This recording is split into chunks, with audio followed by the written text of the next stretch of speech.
Assalamualaikum warahmatullahi wabarakatuh.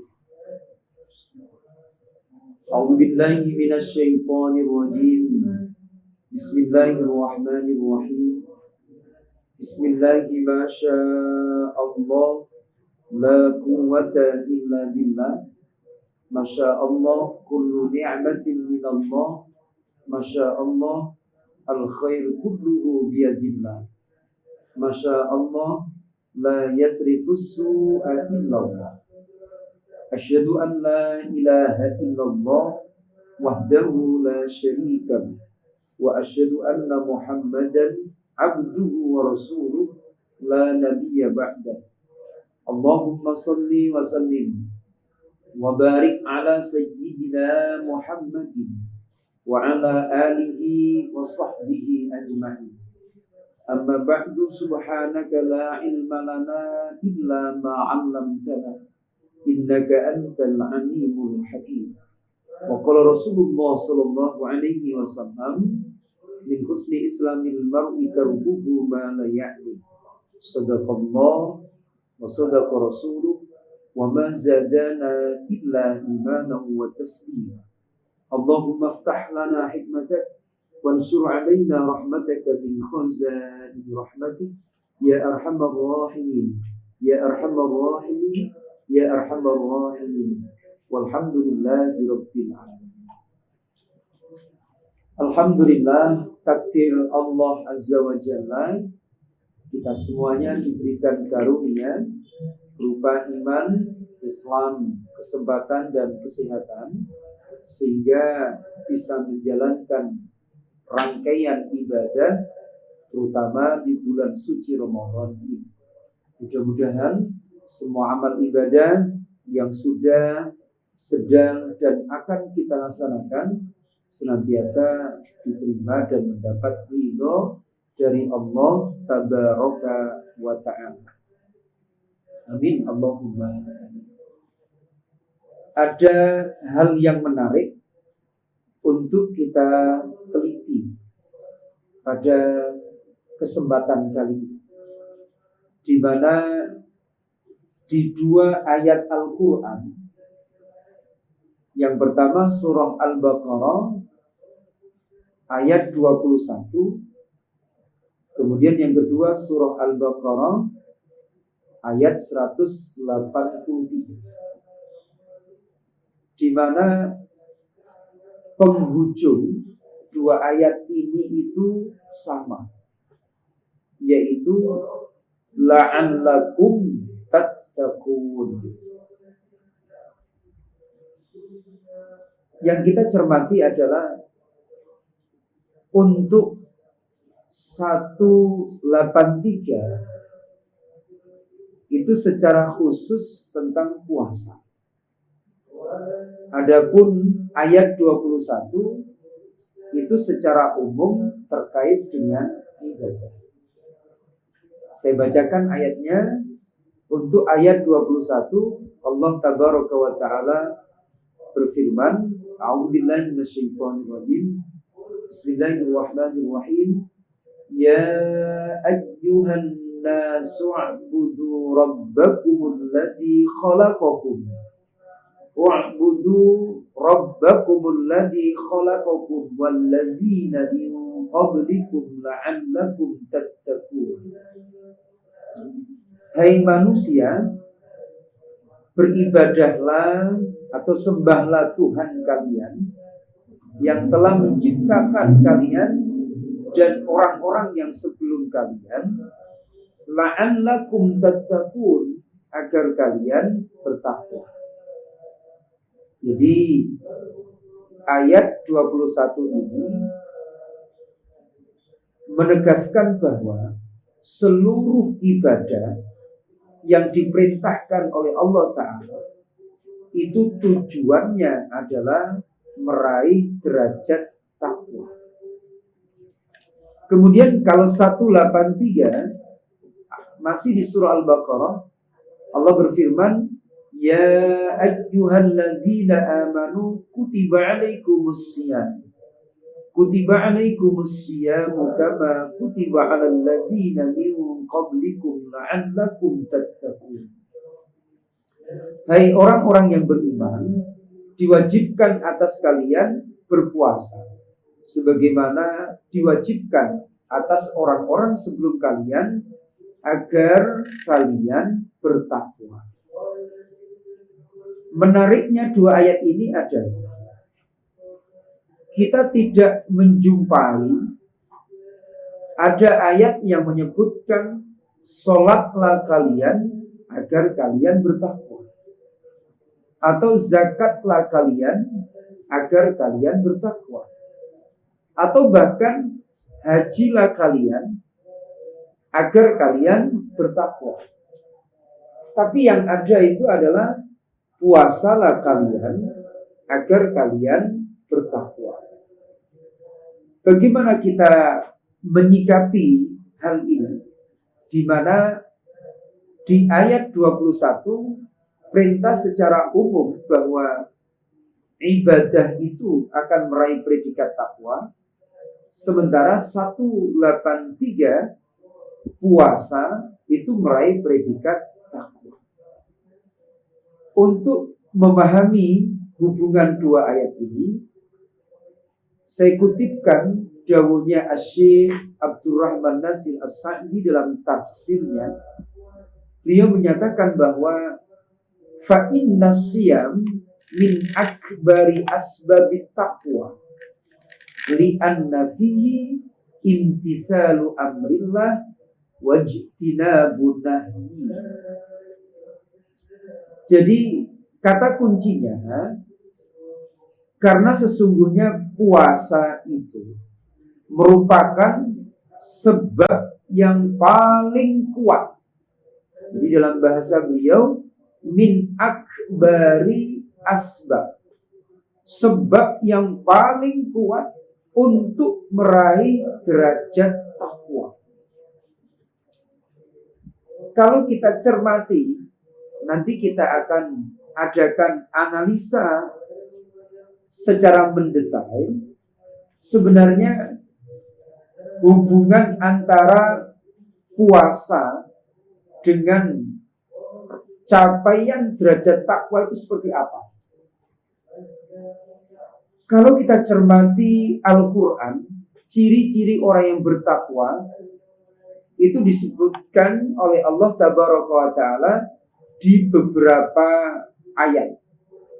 Di antaranya di surah Al-Baqarah ayat 2 sampai dengan 4. Kemudian di surah Ali Imran ayat 133 sampai dengan 135.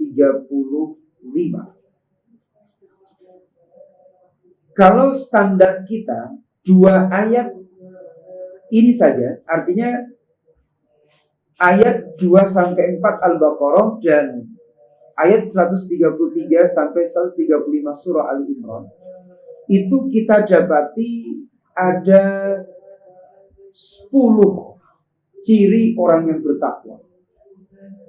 Ternyata 10 ciri orang yang bertakwa yang merupakan gabungan dari surah Ali Imran dan Al-Baqarah tadi, itu semuanya ada pada rangkaian ibadah di bulan suci Ramadan. Itulah kenapa tadi Asy-Syaikh Abdurrahman Nasir As-Sa'di menyatakan bahwa orang itu kalau puasa dengan sebenar-benar puasa, maka itu menjadi sebab yang paling kuat untuk menghantarkan dia meraih predikat takwa. Sekarang kita cermati satu persatu. Kita cermati satu persatu dari 10 karakter itu. Untuk kesempatan kali ini kita fokus pada 3 karakter dulu. Karena ada 10 poin. Yang pertama, kita cermati di Al-Baqarah ayat 2 sampai dengan 4. Ini fokusnya di ayat 2 saja. Apa? Ciri orang yang bertakwa itu adalah alladzina yu'minuna bil ghaibi wa yuqimunas salata wa mimma razaqnahum yunfikun. 3 poin penting di ayat 2 ini. Apa? Yaitu yang pertama, iman kepada yang gaib. Yu'minuna bil ghaibi. Kita praktekkan sewaktu puasa. Ternyata saat kita berpuasa itu benar-benar kita dilatih supaya terpancang kuat dalam hati kita iman kepada Allah,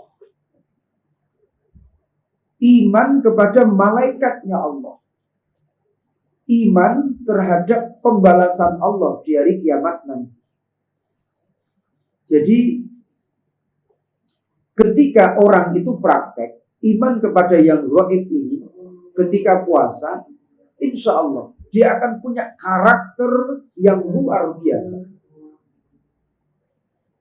Betapa tidak, ketika dia puasa, tidak ada satupun orang yang menyaksikan, dia sendirian, tetapi karena yakin diawasi oleh Allah, itu dia tidak berani melakukan apa yang dilarang.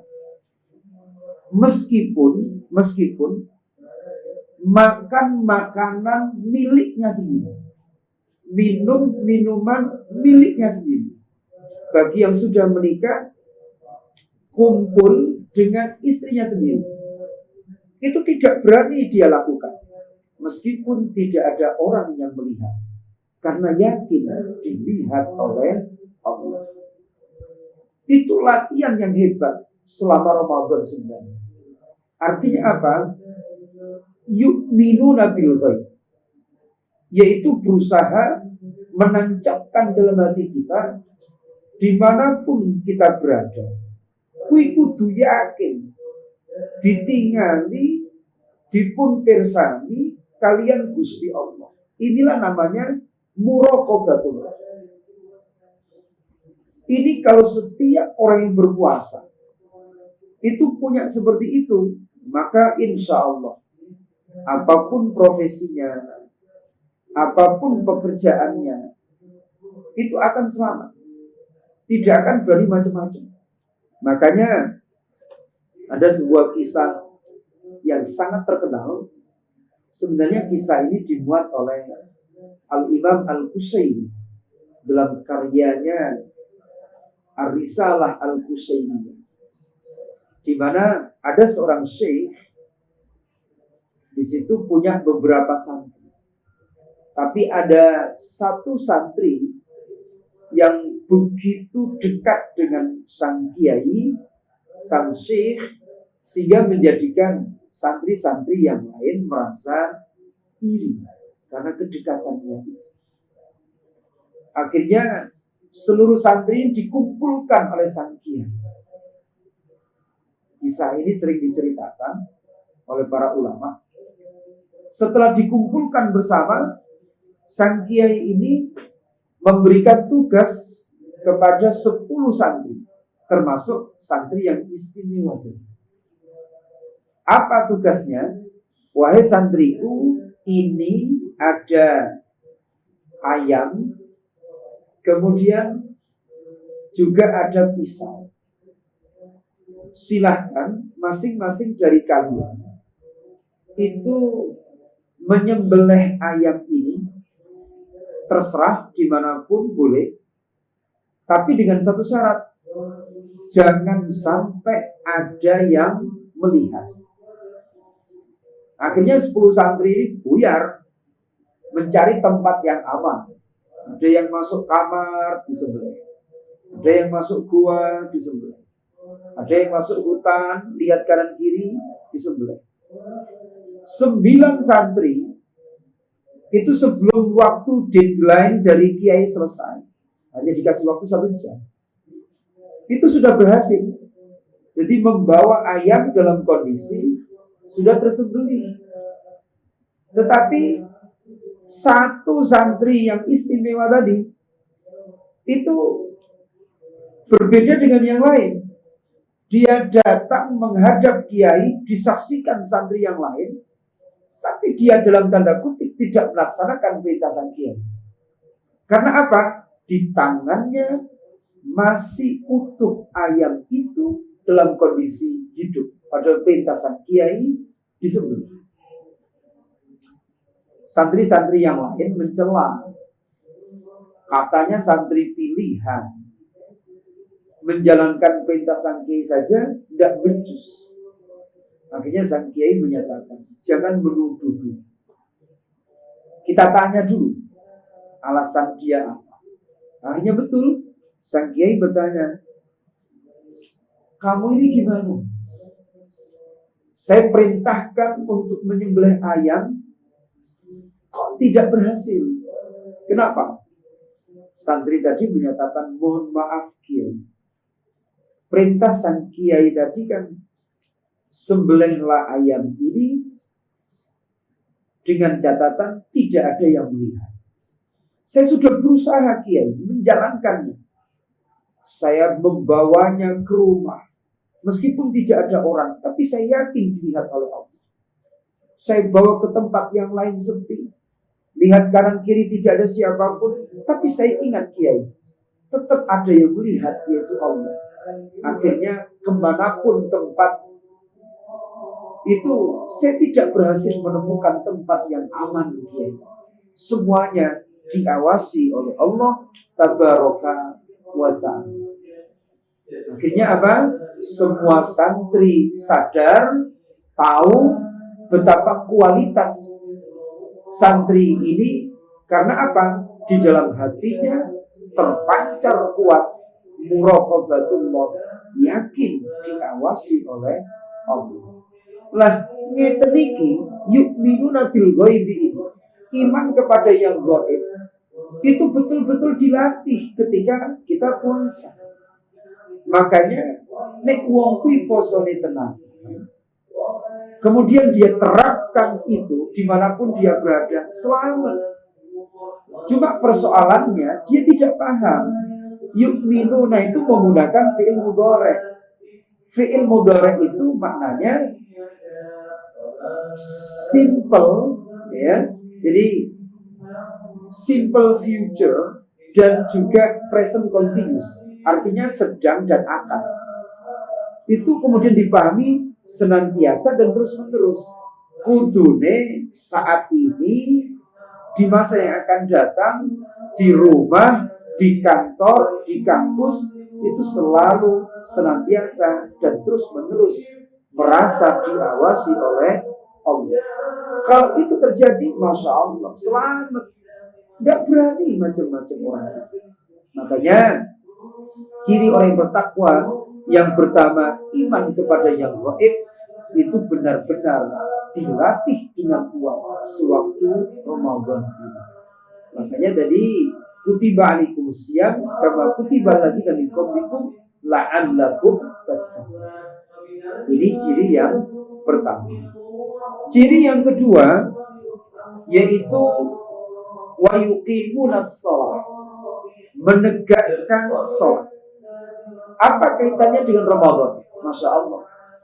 Saat bulan Ramadan, setiap muslim tidak hanya dimotivasi untuk menjalankan sholat 5 waktu secara berjamaah, bahkan juga dimotivasi untuk menjalankan sholat sunnah yang hanya ada pada malam bulan Ramadan.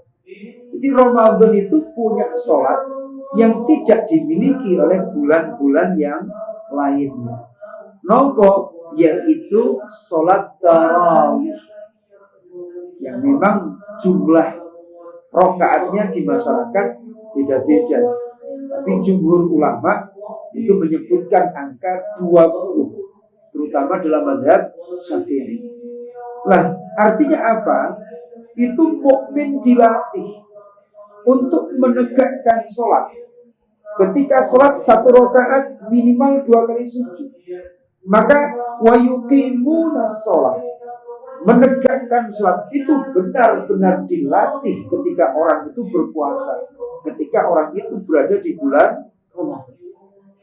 Lah, saiki apa hubungannya sholat itu? Ternyata sholat itu sangat mempengaruhi karakter seseorang.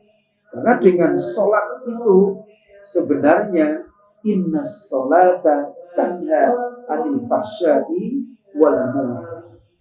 Makanya ayo kita jalankan dengan baik karakter-karakter yang ada pada hamba Allah yang muttaqin, terutama dua hal tadi, yu'minuna bil ghaibi, kemudian yang kedua wa yuqimunas. Itu saja dulu yang bisa saya sampaikan. Insyaallah kita lanjut di pertemuan yang akan datang. Wassalamualaikum warahmatullahi wabarakatuh.